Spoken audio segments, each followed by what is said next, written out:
Bonsoir, bienvenue encore une fois sur ta chaîne préférée, Deviens riche en Afrique. Aujourd'hui, cher abonné, on va parler d'un truc sérieux mais doux. Un business qui pousse dans la terre, qui pousse dans le calme et qui pousse vers l'argent, la pomme de terre. Tu veux savoir comment on cultive ça? Comment on transforme un sac de semences en sac d'argent? Reste là, ouvre bien tes oreilles, pose ton verre de bissap et prépare-toi. On part pour un voyage agricole simple. D'abord, faut qu'on se dise la vérité. La pomme de terre, c'est pas du piment, tu ne plantes pas aujourd'hui et tu récoltes demain. Mais ce n'est pas non plus comme les manguiers qui prennent 10 ans pour te donner une mangue.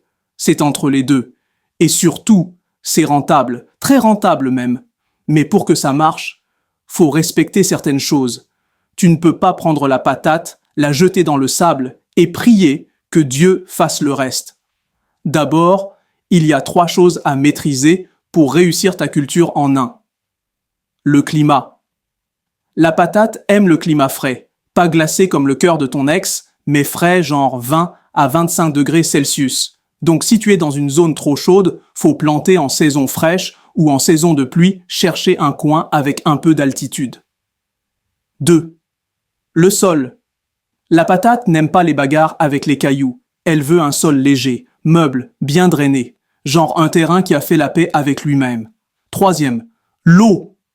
Tu sais, la patate, elle aime boire de l'eau douce. Mais attention, elle boit, mais elle déteste se noyer. Donc tu dois arroser, mais pas transformer ton champ en marécage. Un bon champ, c'est comme une bonne maison. Si les fondations sont bancales, tout va tomber. Donc tu dois désherber ton terrain, enlever les mauvaises herbes, là qui ne payent pas le loyer.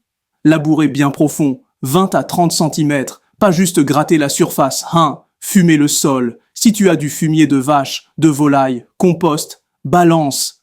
La patate, ça aime manger bio.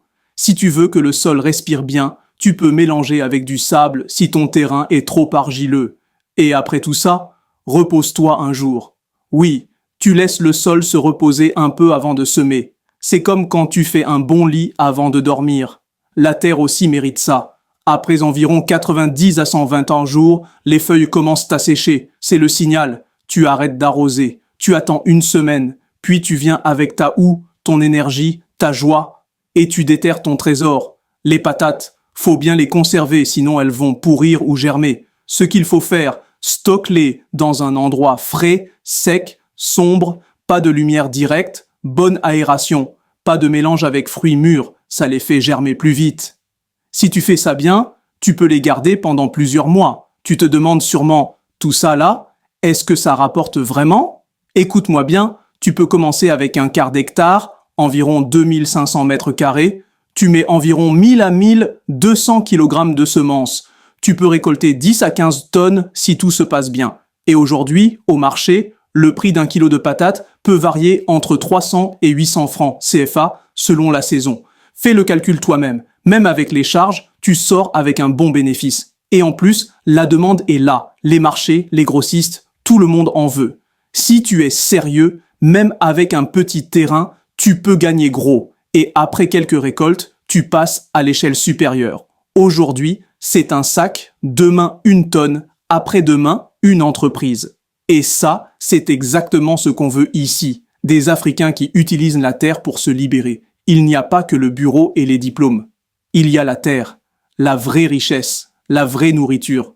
Alors, toi aussi, mets tes bottes, prends ta houe et cultive ta liberté. Tu peux retrouver plusieurs autres vidéos sur ma chaîne YouTube. N'hésite pas d'aller jeter un coup d'œil. Merci.